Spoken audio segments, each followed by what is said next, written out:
नमस्कार विद्यार्थी मित्रांनो, आजच्या प्रॅक्टिकल सेशनमध्ये आपण BSc भाग 2च्या पेपर सेकंडमधील प्रॅक्टिकल पेपर सेकंडमधील experiment number 11 model sampling from geometric distribution हा एक्सपेरिमेंट बघणार आहोत. आता जसं की तुम्हाला माहिती आहे, मॉडेल सॅम्पलिंग एखाद्या डिस्ट्रीब्युशनमधून करणं म्हणजे model sampling from particular distribution म्हणजे काय, तर त्या पर्टिक्युलर डिस्ट्रीब्युशनमधून एका डिझायर्ड सॅम्पल साईजचं सॅम्पल ड्रॉ काढणं त्याची जी काही प्रोसिजर आहे that is nothing but model sampling from any distribution. For today we are going to see the model sampling from geometric distribution. तर इथं आपल्याला क्वेश्चन नंबर 1, 2, 3 आणि 4 असे दिलेले आहेत. प्रत्येक क्वेश्चन नंबरमध्ये वेगवेगळ्या साईजचं सॅम्पल आपल्याला काढायचं आहे आणि वेगवेगळ्या पॅरामीटरचं जॉमेट्रिक डिस्ट्रीब्युशन प्रत्येक क्वेश्चनमध्ये आपल्याला दिलेलं आहे आणि ते सॅम्पल तुम्ही ड्रॉ केल्यानंतर त्या सॅम्पलसाठी काही मेजर्स आहेत ते तुम्हाला कॅल्क्युलेट करायचे आहेत आणि ते मेजर्स तुम्हाला थिअरॉटिकल त्या मेजर्सच्या व्हॅल्यूसोबत कम्पेअर करायचे आहेत. अशा पद्धतीचं एकंदरीत हा एक्सपेरिमेंट आहे. तर त्यामध्ये क्वेश्चन नंबर 1 आपण बघूया.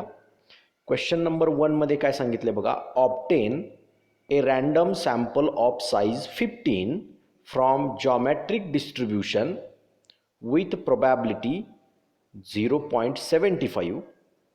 find mean and variance of your sample and compare with the theoretical value. म्हणजे क्वेश्चन 1 मध्ये आपल्याला काय करायचं आहे, 15 ची सॅम्पल साईज किंवा 15 साईजचं सॅम्पल ड्रॉ करायचं आहे जॉमेट्रिक डिस्ट्रीब्युशनवरून with parameter p is equal to 0.75 आणि त्या सॅम्पलसाठी आपल्याला मीन व्हेरियन्स काढायचा आहे आणि तो मीन व्हेरियन्स थिअरॉटिकल व्हॅल्यूसोबत काय करायचं आहे, आपल्याला कम्पेअर करायचं आहे. क्वेश्चन 2 मध्ये काय सांगितलं आहे, तर obtain random sample of size 14 from geometric distribution with probability 0.65 and find mean and quartile deviation of your sample. म्हणजे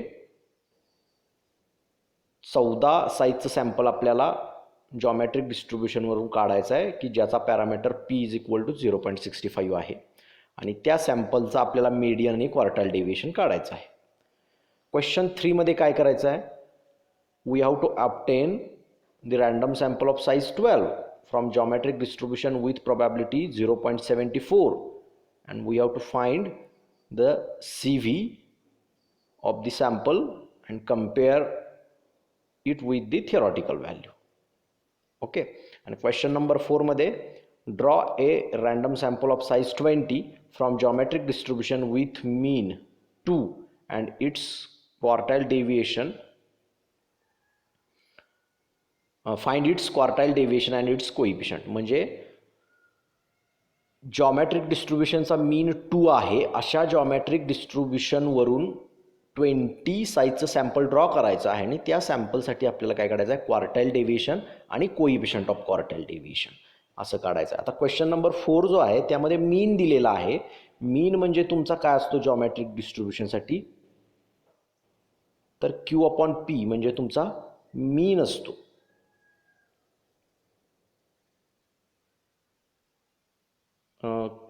Q/P². So Q/P² is mean variance आणि Q/P is your mean. So तो concept वापरून तुम्ही Q is equal to 2P अशा पद्धतीनं ते वापरू शकता आणि Q/P² असा त्याचा व्हेरियन्स असतो. त्यामुळं तो कन्सेप्ट वापरून ते दोन्ही कन्सेप्ट वापरून तुम्ही तिथं P ची व्हॅल्यू कॅल्क्युलेट करू शकता आणि ती एकदा P ची व्हॅल्यू मिळाली की त्याच्यावरनं मग तुम्ही सॅम्पल साईज ड्रॉ करू शकता. आता क्वेश्चन नंबर 1 जो आहे तो क्वेश्चन नंबर 1, 2, 3 ह्यांची प्रोसिजर काय आहे, एकंदरीत प्रॅक्टिकल किंवा हा एक्सपेरिमेंट कशा पद्धतीनं ते सॅम्पल ड्रॉ केलं जातं हे आपण आज इथं बघणार आहोत. त्यामुळे क्वेश्चन नंबर 1 जो आहे त्या क्वेश्चन नंबर 1 साठी आपण कशा पद्धतीनं सॅम्पल ड्रॉ करायचं ते बघूया. त्यासाठी आपल्याकडे एक नमुना दाखल सॉल्व केलेला एक्सपेरिमेंट आहे. सो आपण इथं बघूयात.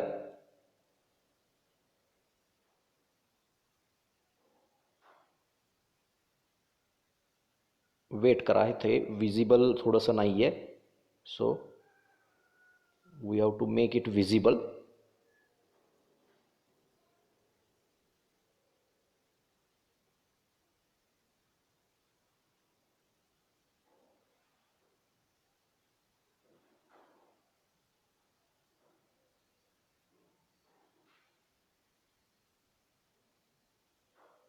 सो इथं आहे, त्या पद्धतीनं आपण बघूयात. आता इथं काय केलं आहे, वी हॅव टू इथले जे प्रॉब्लेम्स आहेत आणि आपल्या ओरिजिनल शीटमधले जे प्रॉब्लेम्स आहेत, ते ओरिजिनल शीटमधले आणि इथले प्रॉब्लेम्स आपले काय आहेत, सेमच आहेत. त्यामुळं त्या पद्धतीनं आपण सॉल्व करणार आहोत. आपला क्वेश्चन नंबर शीटमधला जो आहे तोच क्वेश्चन नंबर 1 इथं आहे. मग त्या क्वेश्चन नंबर 1 मध्ये आपल्याला काय करायचं आहे बघा.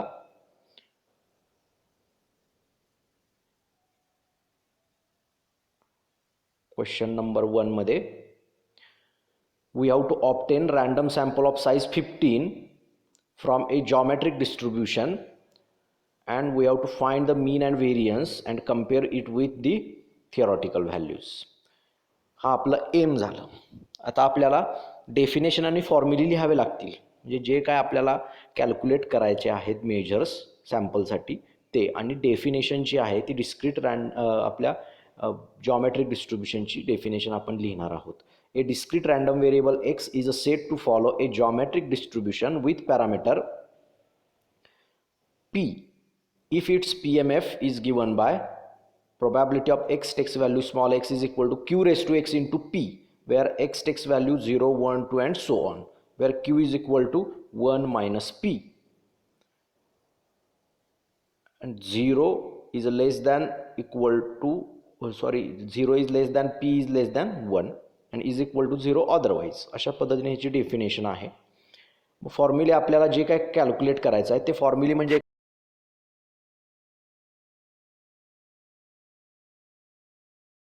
काय, आपल्याला sample variance summation xi square upon n minus x बार स्क्वेअर, थिअरॉटिकल मीन q अपॉन p आणि theoretical variance q upon p square. मगाशी मी जसं एक्सप्लेन केलं होतं तुम्हाला त्या पद्धतीने q अपॉन p आणि variance q upon p square अशा पद्धतीनं त्याचा मीन आणि व्हेरियन्स थिअरॉटिकल असतं. आता इथं काय दिलंय, given we have given that parameter p is equal to 0.75 दिलेला आहे. त्यामुळे q आपला काय असणार 1 minus p, that is 1 minus 0.75 आणि therefore q is equal to 0.25.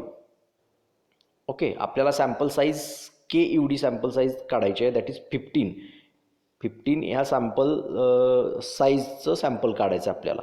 So हे काढत असताना आपल्याला काय लागतात, पहिल्यांदा जॉमेट्रिकच्या प्रॉपर्टी लागतील.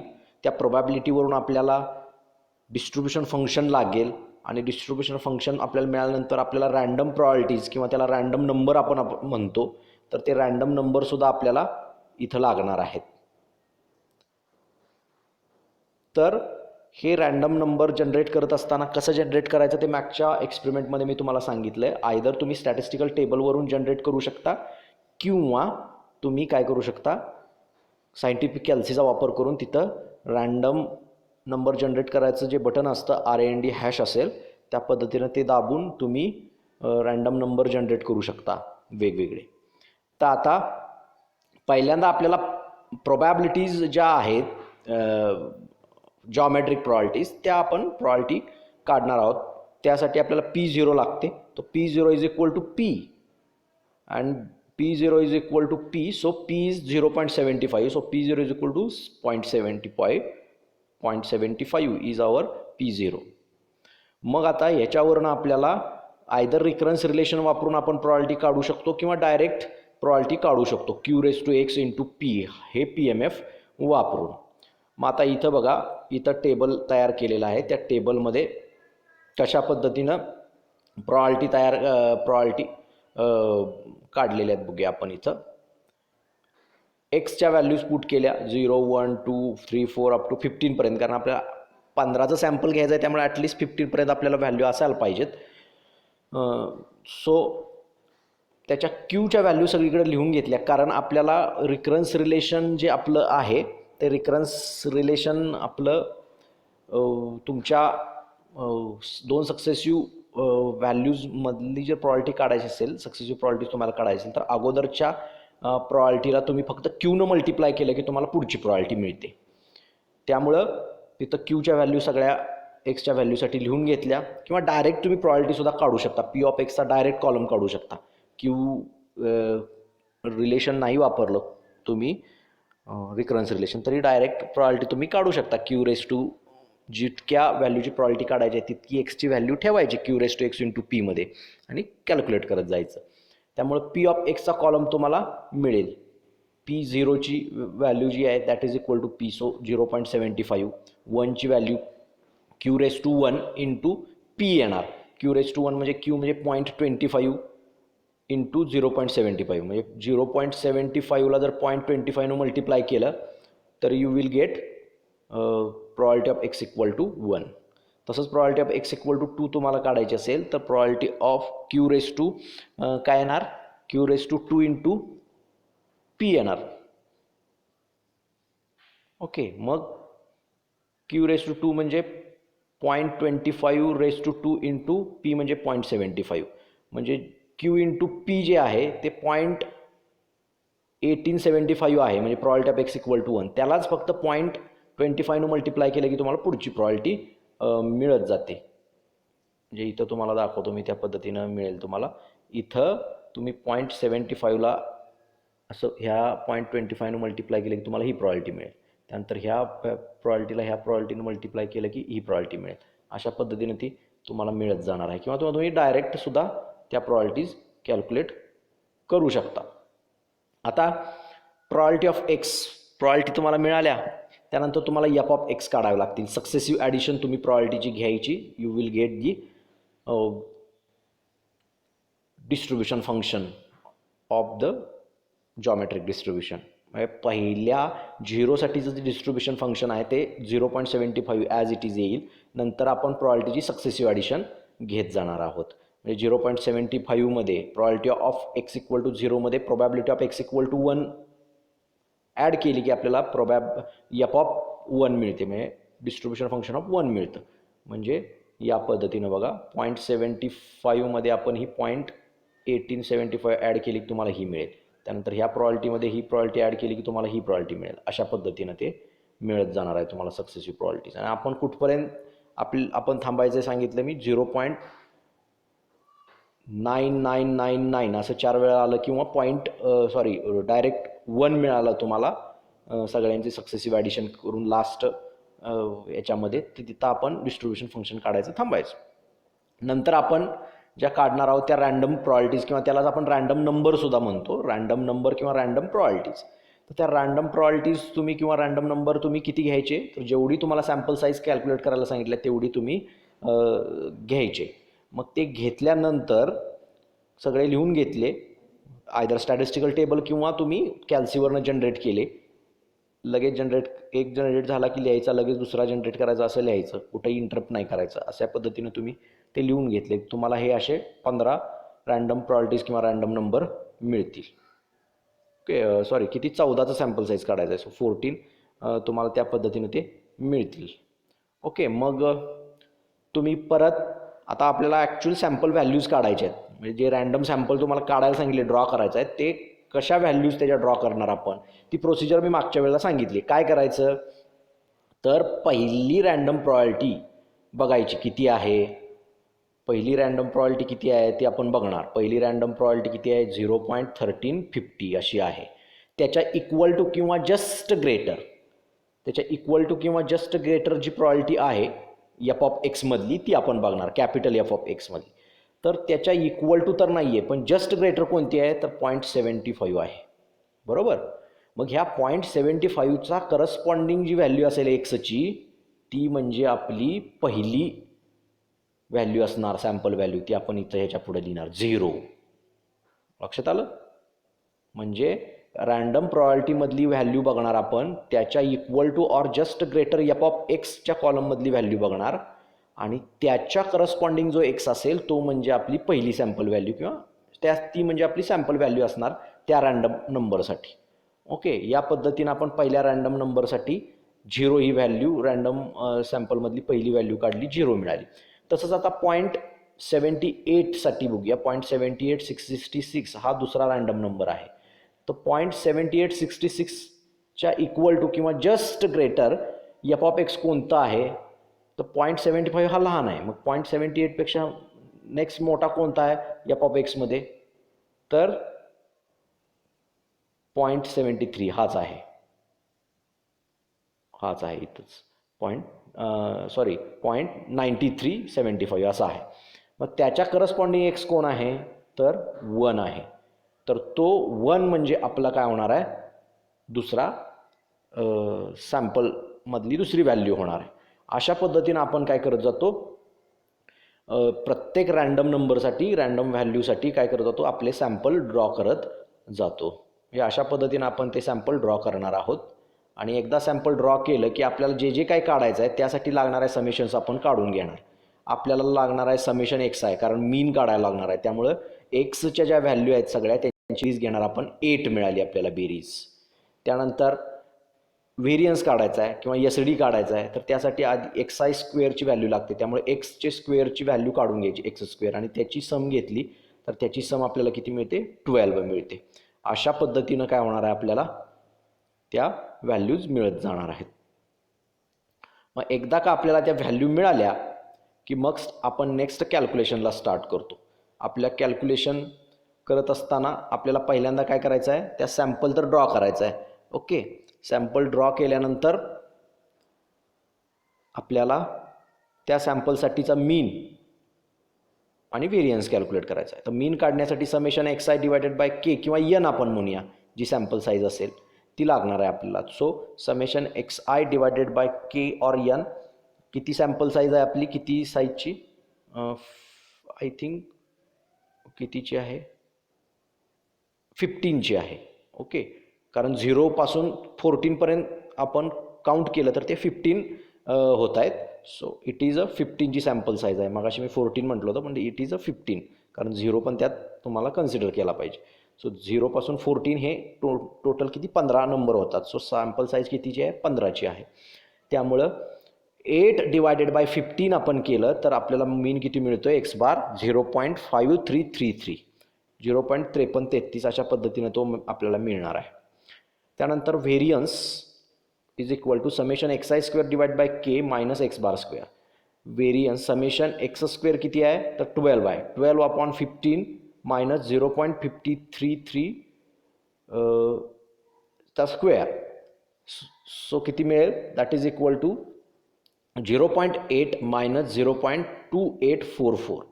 अशा पद्धतीनं तुम्हाला ती मिळेल. आणि मग फायनल तुम्हाला व्हॅल्यू काय मिळेल? Variance of x is equal to 0.5156 अशी मिळेल.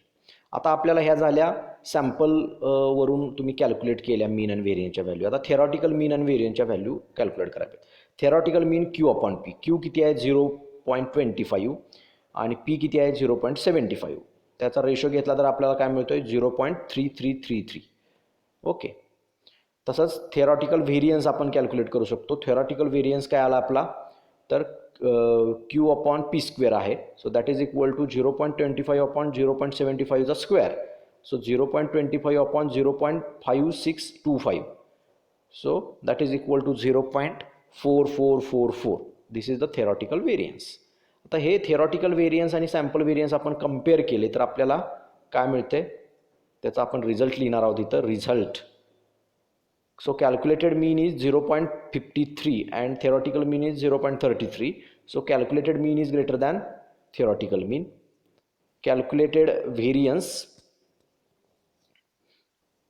is greater than theoretical variance, कारण 0.51 is greater than 0.44.